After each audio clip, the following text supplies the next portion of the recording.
2, 3.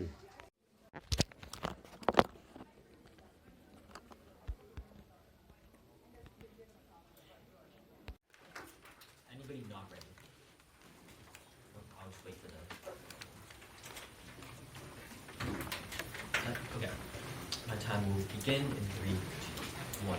Hi, I am Soham, and I'm proud to affirm the resolution the U.S. federal government should give military aid to the Sudanese military to combat the Rapid Support Forces, or from how we will refer to it now on, is the RSF. So some background information is 1. The conflict in Sudan, I'm sure we've all heard a lot about it, but it is a brutal conflict between the SAF, which is the Sudanese Armed Forces, again I'll be referring to it as the SAF from now on, and the RSF, the Rapid Support Forces. So 2, the RSF is a powerful paramilitary group currently accused of genocide and ethnic cleansing of non-Arab communities. We think that there's a lot of uniqueness here that I'm going to be bringing up in my speeches about the humanitarian crisis. So the plan here is the resolution, right? We're going to provide military aid to the areas that the SAF lacks the most, which is 1, anti-tank weaponry, 2, satellite imagery, and I'm going to go more further into this in my links, but this is probably used to track the RSF and warn of incoming attacks, and then 3, armored transport vehicles for humanitarian aid, as I'll get to my first contention, and 4, advanced military personnel, and I'll just explain more what that means in the second contention. So our method of implementation will be normal ways and means. Our actor will be the United States federal government. Our time frame will be as soon as possible or now, and our funding will be $300 million USD. We believe the main mechanism for this debate should be net benefits. So our first advantage is going to be on humanitarian aid. So the uniqueness here is 1, 70% of the population in Sudan suffers from chronic flooding, economic collapse, and ethnic cleansing, right? There's significant humanitarian conflict in Sudan. So 2, 30 million people are in need of humanitarian aid. Sudan accounts for 10% of global humanitarian needs. This is primarily because of the conflict, but also because there's been a lot of climate shocks in the area. So 3, the U.S. has allocated $640 million to humanitarian aid for South Sudan. And there's an additional $120 million in humanitarian aid coming from the EU. So 4, currently this humanitarian aid isn't going to the people. It is unable to actually reach the people that it needs to go to. So this is because of a couple reasons. So this is because of RSF blockades plus theft. So the RSF has looted these supply shipments. There's also many blockades where they don't let food pass. So B, the RSF is blocking food from entering certain areas that require humanitarian aid. And C, aid workers are not protected. So the links here are 1, the plan passes, military aid, which the United States already sends, will get guaranteed to at least will get guaranteed protection, or at least increase the protection, and therefore we tell you that's going to increase the amount of humanitarian aid that actually gets to the people in need. So 2, the U.S. has a vested interest in seeing their own money actually having effect, right? Nobody wants to see $640 million go down the drain, essentially. So 3, it protects workers, right? The World Food Program refuses in the status quo to actually be on site because they are not given safety. We think that having advanced personnel, primarily through the U.S. aid, which is the United States version of actually giving aid, will probably help this. Again, that's our advanced personnel. I'll take that at the end of this contention. Advanced personnel can actually get through blockades because of the U.S.'s might. So 4, we tell you that the food, medical supplies have an increased probability in actually reaching because the satellites can actually help predict attacks and give warning. So we think that the impacts here are 1, an increase in food, an increase in medical supplies, but that's probably good. That's also good because decreases starvation and because it saves lives. We've already told you if there's a humanitarian crisis, we tell you any amount of humanitarian aid that can actually get through is probably going to have a net benefit. We tell you the only way to do this is by guaranteeing it with military aid, or at least increasing the probability that it actually gets there with military aid. So our second advantage is on RSF collapse. So status quo here is 1. The RSF is on the brink of collapse in the status quo. There's a loss of senior commanders. The RSF has lost most of its top leadership recently due to the decapitation efforts by other nations. So B, the UAE is weakened. The UAE is the RSF's major backer, but they've been weakened by the war in Iran. So C, the SAF recently took a lot of new territory in the Khartoum and Omdurman regions. So 2, the RSF will collapse without U.S. involvement, and if it does, that would be really, really bad. And we have a couple mechanisms to prove here. So A, the potential for SAF oppression. We need the U.S. to make sure that SAF doesn't oppress its citizens after the RSF goes away. Again, this is a ethnic conflict. B, it stops fragmentation. If the RSF doesn't get fought off until it's gone, then it'll keep fragmenting locally in oppressed villages. So C, there's longer term solutions. So 3, SAF is way better than the RSF. A, the RSF has committed ethnic cleansing plus genocide against minority groups, non-Arab communities in the Darfur region. B, there's an ideological cohesion. The RSF is united by Arab super Marxist beliefs, which beliefs, which means that there's a deeper root cause. C, international legitimacy. The SAF has international backing and alliances, so they can set up a better government. 4, no U.S. military aid in the status quo. A, so we tell you that sanctions, the United States relies on economic penalties to fight off the RSF.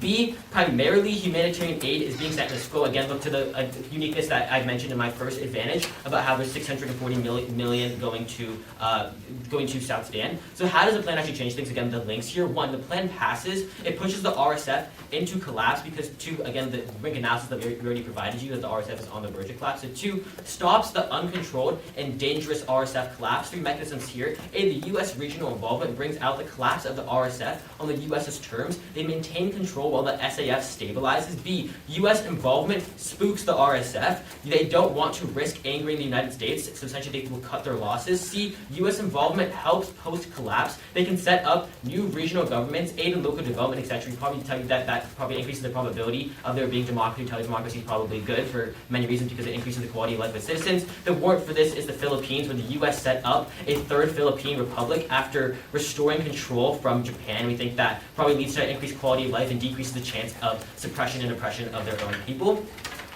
And then 3, it mitigates and improves the SAF, or the Sudanese forces. So there's a couple of mechanisms here.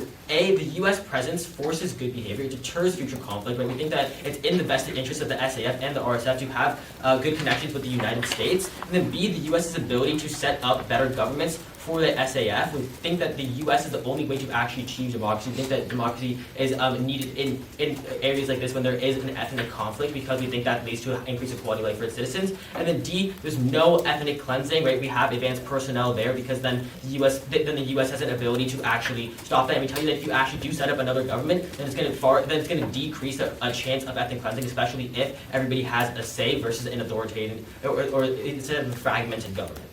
Okay. So POC just at the end there. Yes. In advanced personnel, is that including like U.S. boots on the ground, or is that only military or just? It's not like troops. Okay. It's Yeah, it just probably just USA. it's the U.S. aid and then like diplomatic forces. Yeah, Okay. it probably comes in the form of like training people. Okay.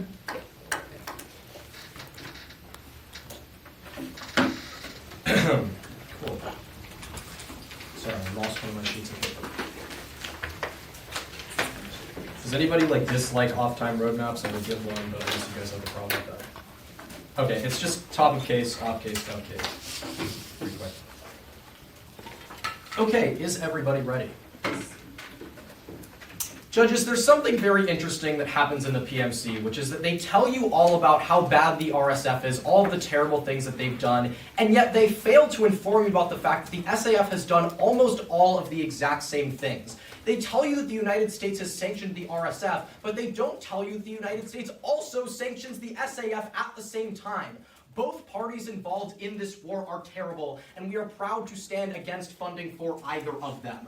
Let's talk about the opposition counterplan. This is very, very simple. Instead of spending $300 million on a war in Sudan that we are going to tell you about how terrible that would be, instead, you should spend it on increasing the Medicaid budget so that people in the United States actually can access health care instead of dying because they don't have the money for it. This is pretty simple. The next thing that we want to say is actually no, this isn't topic case. Let's go on to the opposition case. Oh yeah, framework is util, I think. Sure. Anyways, let's get on to the opposition's first contention, which is on why this is bad for South Sudan. Text. Text? The text of your counterplan. What? Like the words of the advocacy that you're defending for your counterplan. Could I have the text of it? Like you pass a piece of paper. I wrote spend it on Medicaid. That's all I wrote. Sure, I'll take that as the text. Okay. Yes. Sorry, I don't really know what you mean. Okay, I'm sorry to now. Let's start with a little bit of history of this region. Before this second Sudanese civil war, there was the first Sudanese civil war between what is today Sudan and what is today POC South stop Sudan. time. Yes. Sorry, is your counterplan conditional or unconditional? What does that mean? Like, Sorry. Are you gonna kick it later? No, Like, no, okay, no. great. Okay, start time again. So that civil war started in its first rendition back in the 1960s. There was constant on and off fighting for over 50 years until in 2011 the two countries were partitioned. There is now an independent government of South Sudan and sort of an independent government of Sudan, or at least there was until this war started. We think that you have essentially the same situation right now as you did back then, which is that you have an ethnic conflict. Right now, the RSF primarily controls areas that are majority Muslim and ethnically Arab, whereas Sudan and the SAF controls an area that is primarily ethnically Sudanese. This means that this is a fundamentally ethnic conflict. We're going to talk about what that means in the later on in this contention. We think that there are fundamentally two ways that this war can go once the United States provides funding. The first is that it escalates and turns into a high-level proxy war. The RSF has funding not only from the UAE like they tell you, but also from Russia and Saudi Arabia, who are rich countries who are trying to expand their influence in this region of the world. Saudi Arabia is also uniquely incentivized to give money to this group because they are an ethnically Arab group of people who want to support a group that is similar to them. They've done this multiple times in the past. So we think that it is clear to see that they are going to get increased funding if the SAF also does, especially from Russia. This is really, really bad. Both sides can tell you all about how many war crimes have happened in this war. There has been targeting of over 150 residential communities, 25 million people affected by famine, including 4 million malnourished children, and over 3 million refugees. Having this war continue and giving more military support to both sides to continue creating war crimes against the people there is terrible. If the United States doesn't increase funding, other countries don't have an incentive to do so. We want to note, the SAF is really bad and not deserving of our funding. They overthrew a democratically elected government in 2021. They have repeatedly taken war crimes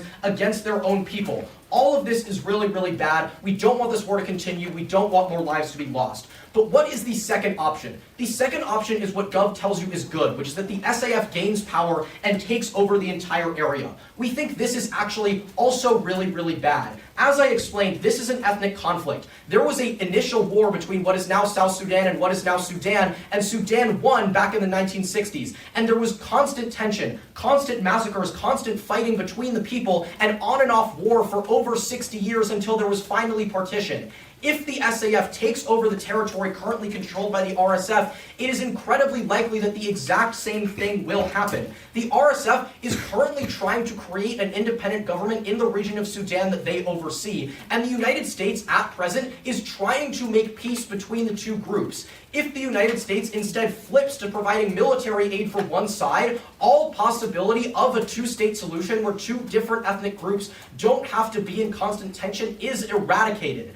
That is the only possible path towards peace in this region, and when the US blows up their peace talks to instead continue funding war, that possibility goes away. What are the impacts? In the situation of either a proxy war or of constant on and off wars between two groups that are never going to live in one nation state in harmony, you see more death, you see more refugees, you see more starvation. All of the impacts that they tell you are bad are more likely to happen when you give more funding to the war. It's very simple. Now onto the second contention about why this is bad for the United States. The first one, very simply, is that Medicaid is good. 45,000 people die in the United States every year because they do not have the healthcare coverage that they need. Medicare was just slashed by a number that is much, much greater than $300 million, we'll admit it, but $300 million is still enough to pay for a really, really large number of heart surgeries or chemotherapy treatments or any other number of things that thousands or millions of people in this country are simply unable to afford. We're not going to spend a lot of time on this. The second, though, is on international relations. We think that it looks really, really bad for the United States to cease peace talks and then instead start funding an authoritarian regime that overthrew an election and has been repeatedly accused of war crimes. That's not a great look on the international level, especially, yeah. How is your counterplan mutually exclusive? How is it mutually exclusive? Yeah. Because we're spending the exact money that you were planning to spend on this. You guys only apportioned $300 million for the plan, so. Anyways, we think that this hurts the United States' ability to create peace elsewhere, and we think that this is really, really bad for their international reputation because they try to be seen as a world peacekeeper. That is already slipping away, and what that means is that they have less of an ability to influence other countries, and other players in IR start to take their place. That's bad.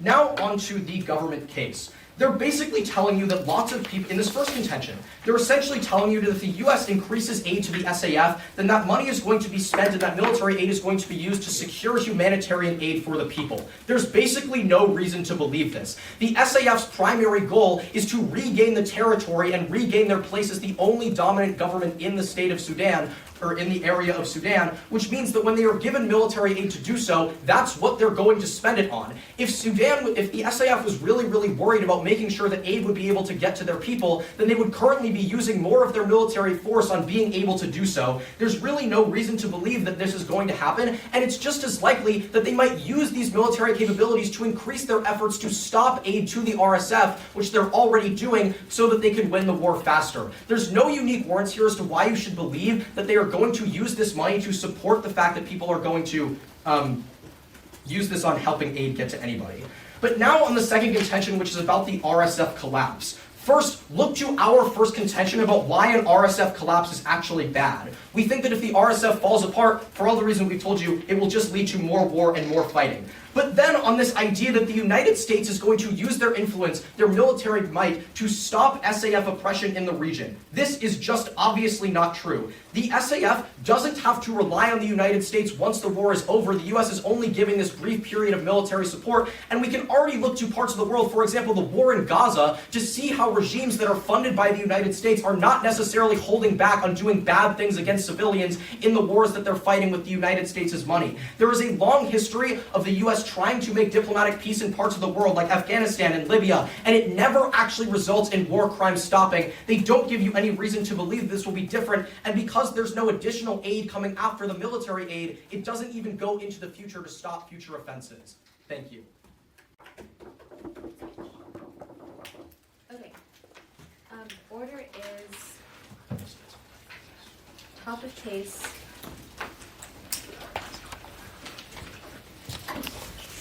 Okay, yeah. Top of case, counterplan, two disads, or their disads and our advantages. Great. Time starts in 3, 2, 1. On the top of case, they give you one observation. They say that SAF is bad too. We'll agree that both sides are bad, but at the point at which they've considered all of our unique reasons as to why the RSF is way, way, way worse than the SAF, you're probably always buying that the SAF is going to be worse. But I'll extend this later. Okay, next go to the counterplan. I'll give you 3 responses here. First is that you can simply do both. Just because, like, they say we're going to use the exact same, like, $300 million bills that are sending, we don't think they actually get the power to say this. Insofar as, like, there's always going to be an amount of funding to Medicaid, we think it's really, really unfair that they should basically just be able to say, don't do the AF and do this other thing. For example, if they were going to say, don't do the AF and, like, let's give, like, 8 cookies to everyone in the world, like, that's really unfair. Like, they could say, we could use $300 million to buy a cookie for everyone, and, like, that would be better because everyone would get a cookie and we wouldn't hit the disads. But, like, we probably see that, like, this counterplan is just really, really abusive at the point at which they shouldn't just be able to say, don't do the AF and, like, let's do this other thing. That justifies, like, literally whatever they want. But then also we'll probably tell you that these are just, like, different budgets. Like, we're taking this out of the defense budget. We're not taking it out of, like, I don't know, like the social spending budget. Also, it's probably not unique at the point at which we're probably just going to see that funding gets there in either world. Like, people really like Medicaid. Okay, go to the first disadvantage. They give you a lot of history. I think it's, like, mostly correct, so I'm not going to contest that much. I think the main clash happens when they give you, like, there's 2 possible ways for this to go. The first, they say it could escalate. I'll give you 2 responses here. First, I'll tell you it's much more likely that deterrence happens. Why? We think that Russia is really distracted in the status quo at the point at which they're literally engaged in a conflict with Ukraine. Probably means that Russia is not going to want to, like, get dragged into this whole other conflict and, like, halfway across the globe because the Ukraine is going to matter more because it's, like, a more proximal territory and they think they can exploit their, like, Eastern European influence via Ukraine. That's a lot more important than their influence in Africa. But then we're also going to tell you that Saudi Arabia is really distracted because Saudi Arabia is, like, a major petro state. Probably means that, like, when with all this, like, Strait of Hormuz stuff, they're probably going to be, like, much more focused on, like, their oil shares and, like, this other thing. We think that, like, countries like international focus is going to be fundamentally a zero-sum game. That probably means that even to some extent they're not going to be able to, like, focus a lot on both. Yeah, but then we also tell you that we're probably on the brink in the status quo. What does that mean? That means, like, they concede status quo analysis that the RSF is literally on the brink of collapsing as it is right now. That means that in their world, the RSF, like, collapses either way. RSF collapse is not unique, but we probably tell you that, like, in their world, escalation doesn't happen because, like, deterrence. Okay. And they say that the SAF is really bad because they they overthrew the democratic government. I'll get to that, like, later. We think it's still better than the RSF. Okay, Wait, Yeah, I'll actually, take the PS, POI. okay. I guess, you said that the collapse of the RSF is non-unique? Yeah, I'll get to that on my contention, but it's like a really big piece of analysis. Okay, they give, the second reason that they say that SAF power is bad. First, we need a lot more uniqueness analysis as to why like the U.S. is like really, really close to giving like a two-state solution. Like we think that a two-state solution is probably going to be really, really unlikely in the status quo, insofar as they're conceding all of the brink analysis that we give you. That probably tells you that we're really, really close to winning. Like the SAF is really, really close to winning the war. That probably means that the SAF is not going to be willing to sit down at a table and negotiate. We also think that the U.S. probably has a vested interest in the SAF winning the war, insofar as they want to be. They probably don't want to support like an Arab supremacist group because of like Trump like doesn't want to split his narrative like that. But then they also tell you on the second thing is they say like, oh yeah, second response here is that the U.S. can probably like negotiate peace talks better once one group has won the war, because it makes the other group a lot more willing to come to the table. That is to say, when one group is like has a peace has a fighting chance, probably means that they will be less willing to negotiate. But once one group has like definitively won the war, it makes the other group a lot more willing to negotiate, which means that two-state solution is actually a lot more likely in our world because we have a stabler state. On the second decide about how it's really bad for the U.S., their first warrant is really silly. They say it's because Medicaid is good. At the point at which they're coming out of literally different budgets, probably means that they're not mutually exclusive, and you can get both the benefits of Medicaid and the benefits of and the benefits of like the aid. But then on their second contention about second point about international relations, I have three responses here. First, we're going to tell you that people don't really care about Sudan that much, insofar as it's like kind of like a random country in Africa. Like people are probably going to care about like Trump's foreign policy with other nations more. But then the second argument here is that the U.S. is like not a peacekeeper in the status quo. Like look to how we're literally doing like so much crazy stuff around the world. Probably means that we're like not seen as a peacekeeper on the global stage in the status quo. And then the third response here is that like no other actors are going to take the place of the United States. Actually, sorry, you can drop that one. Okay. Go to our first advantage about humanitarian aid. They basically just try to no-link us. They say like there's no reason to believe that the SAF is going to spend it on humanitarian aid. But that's not the argument here. The argument here is that when you have U.S. ships going in and like sending military aid, and those are the same ships that send humanitarian aid, you are implicitly going to defend the humanitarian aid and allow that humanitarian aid to more safely reach the shores because of things like Somalian piracy, which is really, really bad and also really dangerous for humanitarian aid. But I'm also going to tell you that when there's like more military aid in the U.S., there's also a link of perception, which tells you that like the U.S. is going to be like more strong militarily, and like if the RSF doesn't know if they're going to be attacking like military aid or humanitarian aid ships, they're probably going to be less likely because military aid ships are like really dangerous to attack because they're military ships. Probably means that like there's less attacks on ships in general. Probably means that more humanitarian aid safely reaches, and we're going to tell you that a marginal increase in humanitarian aid is really, really important because there's so many people dying. Like my partner reads this analysis that like 10% of the humanitarian aid in the world is going to Sudan. That's a lot of humanitarian aid. That's a lot of people dying. It means that any slice of like a small slice of a big pizza is still a really, really big slice. Okay. On the second advantage about RSF collapse, they really, really mishandled this. We read you the first uniqueness point is about how RSF is on the brink of collapse in the status quo. That is to say, the RSF is going to collapse really, really soon in either world. We give you three mechanisms for this. We tell you that there's a loss of senior commanders. We tell you that the UAE, which is literally their major backer, considering that Russia and Saudi have been like massively weakened recently, the UAE has also been weakened because of like the war with Iran, and they're literally getting bombed. But then we also tell you that the SAF recently took a lot of new territory in Khartoum and Omdurman, which probably tells you that there's like historical precedent or recent precedent to believe that the RSF is about to collapse. What does that mean then? That means they misunderstand our argument when they say like the RSF collapsing, or when they say like the RSF is bad. We probably tell you that like, yes, the RSF is bad. The RSF is going away. The RSF is going away whether or not we send aid. The question is, how do we deal with it once the RSF is gone? Do we want the SAF to have unmitigated, massive control over Sudan, which is the world they're defending, that's the world of the status quo, or do we want the United States to be able to have military aid that mitigates conflict between the SAF and the fragmented, bad version of the RSF that's going to oppress local villages? That's the world of the affirmation. That's what we're advocating for. That's the delta in this round. They say that the SAF doesn't rely on the US, but it's not up to them. Like, we are sending in support, but we're also sending in like diplomacy. We're training their soldiers in a way that's going to benefit the US, it's going to benefit the citizens of Sudan. That's like global perception. That's why we're doing it. And they also say like the US is really, really bad at keeping peace, but all of the examples they give are really outdated. And also we'll probably tell you that there's times when the US should have stepped in. Look to the Rwandan genocide. Probably there's like a ton of historical examples as to like places where the US could have stepped in and should have stepped in to stop genocide. But then you can also extend three really important reasons why the SAF is way better than the RSF. First, we tell you that the RSF has committed ethnic cleansing. They say this is non-unique, but we're going to tell you that the RSF has like a committed ethnic cleansing at its very root, which means it was literally like founded on a foundation of ethnic cleansing. But then also we're going to tell you that ideological cohesion is really important because the entire RSF is bound together by this idea of Arab supremacy, which means that they are at their root going to always ethnically oppress other groups. But then third, we're going to tell you that international legitimacy is really important because when you can actually get international backing, then you have the ability to set up a stable government. The RSF doesn't have that. The SAF is always going to be better. Affirm. Affirm. Good speech. Let me just pull my sheets together. Okay. Order is going to go top of case, then op case, gov case, but a lot of it's kind of cross-applied everywhere because our contentions are relatively similar. All right, you can start my time in 3, 2, 1. Let's start on the top of case. The MG gives you the framing that like the RSF is going to be worse and claims we drop this, we don't. They give you 3 reasons why the RSF is going to be worse. First, they tell you they're committing ethnic cleansing. We tell you this isn't unique. The SAF is also killing en masse thousands of people. They're denying food, they're denying aid to their enemies. They're doing all of the war crimes they claim that the RSF is committing. Insofar as they don't really respond to the fact that it's all non-unique, we don't think the RSF is going to be worse for this mechanism. 2, they tell you that it's an Arab state. They tell you, like, yes, it's an Arab state, but also they just want independence. They're not looking to oppress everyone forever. They're trying to separate. It's a war for independence. They're trying to separate themselves from the rest of Sudan. And 3, and finally, they tell you that it's about international legitimacy. I don't really understand this argument. Things would be internationally legitimate insofar as we can accomplish a 2-state solution, which I'll get into more on op advocacy. Okay, let's start on the opposition side. Also on the counter plan, they say that they basically want a permit. We tell you like there's budgets have limits. You can't just have like infinite money, so you probably can't do both. But even if you can do both, op still wins. It doesn't really matter for this round.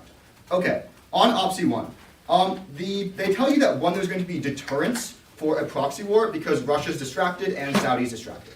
1, we tell you, Russia really doesn't care. They're already fighting Ukraine, which has massive US backing and massive NATO backing. They really don't care if the US is going to back the SAF or not. They're going to continue to support the RSF because they have interest in that region, and this is their only stronghold as such. The US has other options, but insofar as Russia doesn't have other strongholds in the region, they care even more than the US does about maintaining their political positioning in this area. 2, about how the Saudis are being distracted because like oil prices are going up. I'm gonna be honest, I just don't buy the fact that like Saudi's top generals are like distracted because they're looking towards the Strait of Hormuz and going, oh no, my stocks in the oil companies are going down. Like I just really don't think that's the case. Just because there's other situations going on doesn't mean that the Saudi Arabia is like incapable of giving aid to the RSF, which again, flow that to the op.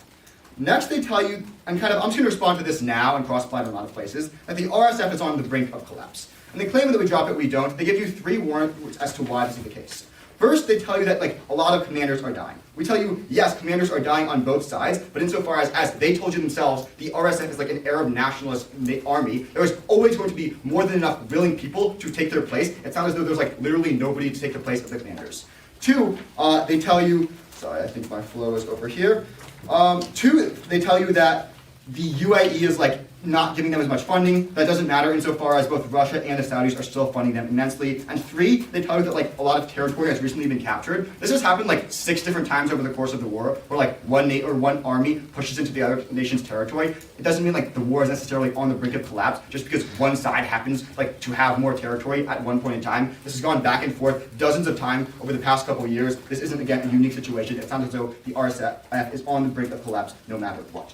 With all of that being said, what's the key point of dropped analysis that the MG does not interact with? It's on ethnic conflicts. It's on the fact that if the RSF collapses and is integrated into the SAF and just general South Sudan, then what's inherently going to happen is there's going to be an increased amount of ethnic conflicts and eventually more war is going to come. So the main piece of offense you're going to get from the opposition side in this round is if we can prove to you that the RSF only collapses on their side of the house, and therefore only their side of the house has to defend increased ethnic conflicts and increased wars, we're going to win this round. A little bit more on that on the way. Now on to our second contention from the opposition side on the US. On the Medicaid stuff, either you buy the perb or you don't buy the perb and it flows, but again, the impacts in the round are pretty minimal. Next, on international relations. One, they tell you that like the U.S. is not close to the two-state solution, and somehow like this is never going to happen. They tell you this just isn't the case. The war has been going on for a very long time. There have been multiple attempts by the U.S. and other nations to create ceasefires. And again, to be clear, this is not a war that is some ethnic thing that they just want to kill each other forever and ever. No, all that's happening is the RSF wants independence from the SAF. Two, they tell you that the U.S. Doesn't like the RSF because they're an Arab group. We tell you that the U.S. doesn't want to get involved, period. Insofar as there's an option through the opposition side that they can just not take a side and still broker peace talks and create peace and stability in the region, they're always going to prefer that to taking a side and possibly angering a huge majority of the world. Three, they tell you like the U.S. isn't a peacekeeper in the region and that like sure, the U.S. has failed trying to keep the peace in the past, but those are like different examples, and those were happening a long time ago. We gave you the example of Israel and how the U.S. just isn't working there, insofar as it is empirically true that the U.S. every single time they've ever tried to interfere with any like global South nation and tried to like bring peace and democracy or whatever and involve in a conflict there, it has always turned to the worst. Again, all that kind of flows through. Don't let them just say, oh, they're old examples. A lot of them aren't. Okay, now let's go on to the Gov side of the flow. Their first contention is on aid. And basically what they tell you is that all the military support is going to be used to defend aid, and there's going to be like piracy, and the Somali pirates aren't going to be able to get the aid. Just, that's not their plan. Their plan is to give the Sudanese, the SAF, like anti-tank stuff and like armored vehicles. There is nothing in their plan whatsoever requiring the Sudanese military to like use those things to protect aid. We tell you that they probably won't use the military aid given by the U.S. to protect the aid for a number of reasons. One, we tell you that's historically, empirically, not how they've acted. They've actively used their resources to like try to starve their opponents and try to like commit war crimes insofar as they think it's going to accomplish their goals in the war. Two, we tell you that insofar as this is a one-time, according to their plan, a one-time piece of military aid in the package of $300 million, that the U.S., after this aid is sent, has no influence in the region. The SAF no longer cares about the U.S.'s influence because they've already received the aid. So insofar as that's the case, there is no reason whatsoever why the SAF would inherently use the military aid given to them by the U.S. to protect the humanitarian aid given to them. Also on this idea about how like there's going to be military aid ships and humanitarian aid ships, and like no one's going to know what to strike. What is like a military aid ship? Like I don't really understand this argument here, or like what that means or what that is. But again, maybe you do. Maybe I just don't understand what's going on in the political state of the world. Okay. Gov second contention on the RSF collapse. I already responded to this, so just to make sure you understand, they give you 3 reasons why the RSF is going to collapse in either world commanders, the UAE stopping funding, and increased territory taken by the SAF. One, we tell you commanders are replaceable and are being replaced. There's an influx amount of people who want to join the RSF, especially because of the war crimes the SAF is committing, which is pushing younger men towards trying to join the revolution. 2, on the UAE stopping funding, we tell you both Russia and the Saudis are continuing to fund them and will continue to do so at an even larger rate if the US gets involved. And 3, on territory, we tell you this has happened like 15 times throughout the war. Like yes, sometimes one side takes more territory than the other, but doesn't mean the other nation is like necessarily on the brink of collapse. Don't buy that the RSF is collapsing in either world. Next, they tell you that the US can only be involved on the government side of the flow. This is the exact opposite of what's going to happen. Because the fact of the matter is, they clean dropped Austin's analysis about how the SAF doesn't care about the US's involvement whatsoever as soon as they get the military aid necessary to take out the RSF. Insofar as that's the case, the U.S. has no say whatsoever in the political state of Sudan after they give the military aid. Comparatively, on the opposition side of the flow, they still have some say insofar as they can be the ones to broker the peace talks and therefore exert some influence on what the solution actually is. Finally, on this idea about how the U.S. is good at peace, I already responded to that, cross-apply my response there, and about how the SAF is better for those 3 warrants, again, I responded, cross-apply my responses there. At the end of the day, what you're going to buy is the fact that the military aid given by the U.S. to the SAF is going to cause the collapse of the RSF and eventually create intergenerational ethnic conflicts that will hurt and kill millions of people. That's why I'm voting off, and that's why I couldn't be prouder to negate.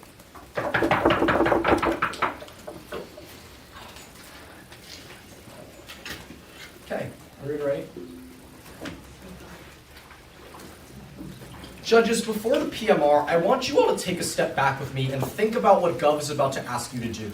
They are about to ask you to vote for a plan which blows up peace talks and risks a proxy war so that when an authoritarian regime takes over an area and a group of people who do not want to live under their rule, they might be slightly nicer to them.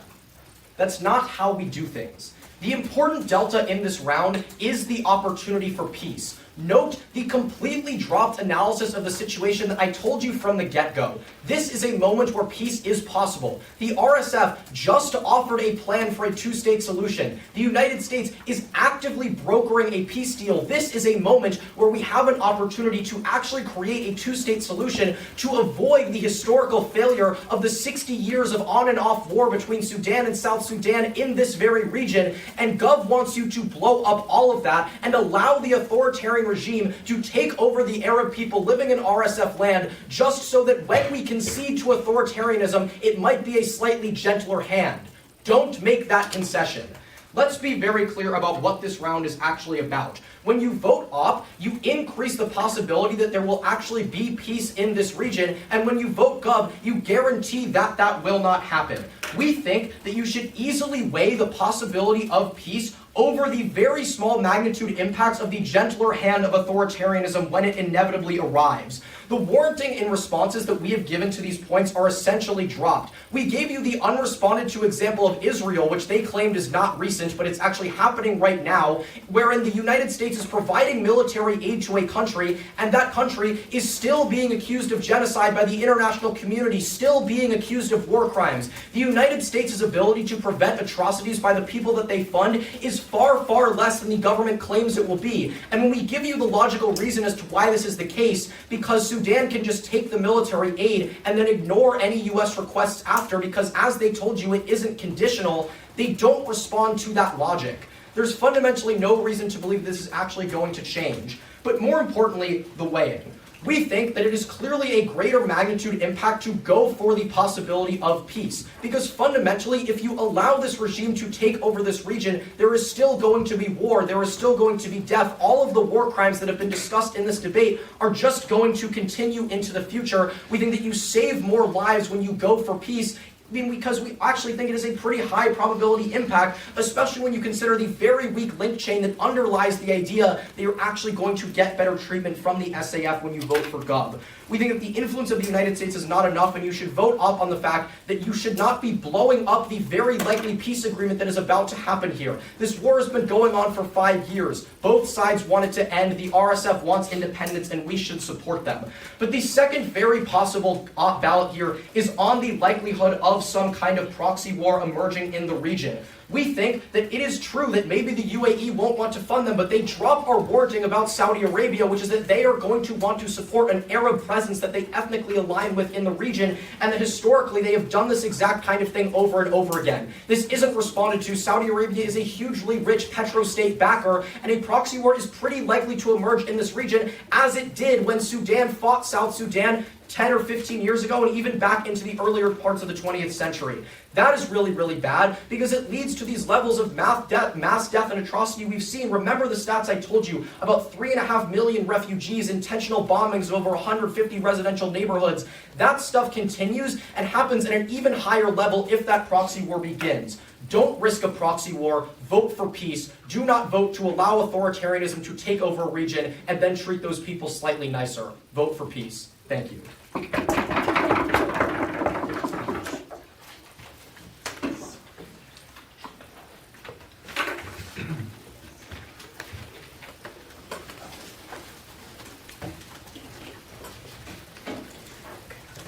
Great.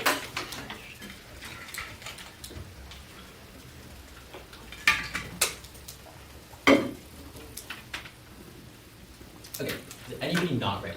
I'll give an order on time. Time to begin in 3, 2, 1. So the overview for this round is the counter plan hurts them. They fail to weigh, and our uniqueness contextualizes the round. So 1, under the counter plan, I think they dropped this, but we also asked the POC, and they said no, it's not conditional. So we tell you that this counter plan does hurt them. If I could say that I could just take the money out of a plan and put it into solving world hunger, I would win every single round as a negation. That collapses debate. We tell you that's probably a reason why this counter plan should hurt them. And they also tell you, like, just gut check this. this counterplan has nothing to do with the resolution. Okay, it's also the affirmation's burden and pleasure to set a plan. We tell you this is uniquely key because 2, the affirmation plan is really, really specific and really, really good. So this money is going to satellite imagery, it's going to armored transportation vehicles, it's going to U.S. aid workers, plus the World Food Program workers, right? We want to tell you that these are our voting issues on the humanitarian aid. These are our links that go conceded. Okay, point of order. so yes. I think that this thing about how this money is going to like World Food Program workers has not been mentioned until now. So this was under my this is my plan, which I further expanded on in my first contention, my advantages, in my links. I said, where is this money going to? It's going to protection, which thus leads to. Oh, okay, sorry. I thought you meant it was going directly to World Food Program workers. Sorry, that's my fault. Okay, my time will Ignore that. In 3, 2, 1, right? The World Food Program workers are going to come back to that area because right now they're not guaranteed safety. If you're the only side that increases even 1% probability and actually guaranteeing that safety, and we tell you that 1% good on the humanitarian aid argument is enough to win us this debate, and I'll tell you why in a little bit. Okay, so we tell you that the conceded uniqueness here is also key. 1, we tell you that piracy, 2, perception, and 3, workers are the reasons why humanitarian aid isn't actually getting to the people that actually need it in the status quo. 1, on piracy, humanitarian aid is being stolen by the RSF. 2, perception, the U.S. wants their $640 million of humanitarian aid, which they are already sending, to actually do something. We tell you that the fact that it's not is detrimental to their perception. It's in their incentive to actually look good. It's in their incentive for that money to actually get there, so thus they're going to make an active effort to do so. 3, under workers, the World Food Program, workers do not want to be there because they're not guaranteed safety. The U.S. aid workers aren't there in the first place. We actually do put them there as per our plan. We increase the probability of humanitarian aid actually getting to the 30 million people who require humanitarian aid. That is also conceded analysis out of my first speech. Okay, process tells you the critical weighing that any increase in probability is a government ballot on the humanitarian aid front. We tell you that it's precisely because this is the largest magnitude impact in this debate. We win on scope for this reason as well. Because 30 million people, that's a large amount of people. We tell you that these people are actively starving. We tell you that this is a significant situation, right? There's literal ethnic cleansing happening in the status quo. So we tell you that you can split this round in 2 lenses. 1, if the conflict ends, which I'll get to in a little bit, and 2, if the conflict still goes on, as they keep mentioning, and we tell you that if the conflict still goes on, this is still uniquely key, and even if we believe that the conflict ends tomorrow, it's probably good that we go and feed our people. Okay, right. We tell you that you also value death first because death is irreversible, and thus is the highest magnitude impact in this debate. Perfect. Another reason why humanitarian aid is the highest magnitude is a prerequisite to solving because lives are value first, plus humanitarian aid is already being sent, so it's also a prerequisite to this debate because this is a prior question. Okay, so now responses to the negation collapse, which is the SAF is like really bad. That's kind of what they're going for here, and that we make the scenario worse. So A, we tell you that 1, this is not the question in this debate. We have a couple turns here. So the uniqueness that the RSF is going to collapse is key, but we also tell you to take every argument that the SAF is bad as a reason why we should prevent them from having sole control, right? Commanders are dying on both sides. Sure, we tell you that territory is a key uniqueness here. Yes, this has happened many times. It doesn't change the fact that this is our golden turn here, that this is a uniquely good time to give the RSF to basically kick them while they're down, right? We tell you that the RSF is on this situation where they've lost a lot of territory, kick them while they are down, then there's a probability of democracy, which also goes conceded. We tell you that you're the only side that has a potential to increase democracy because you have the potential for reform. Their only response to that is that it's short term, this aid is short term. We tell you that that's fine because we can end this conflict in the short term, but because we can kick them while they are down, because we only need $300 million of humanitarian aid. We don't need it across 10 years if they're already on the brink of collapse. Okay, perfect.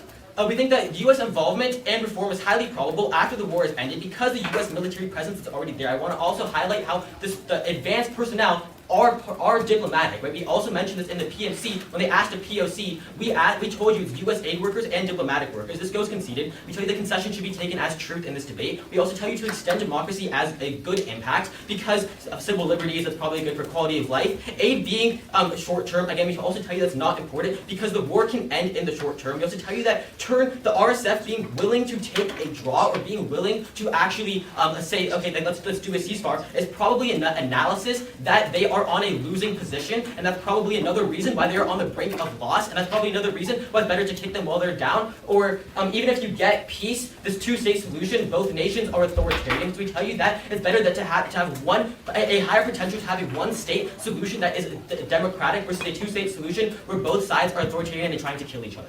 Okay, and then where are you voting in this debate? You're probably voting first on humanitarian crisis because of the labeling I've already given you. But if you get past that, we tell you we still win.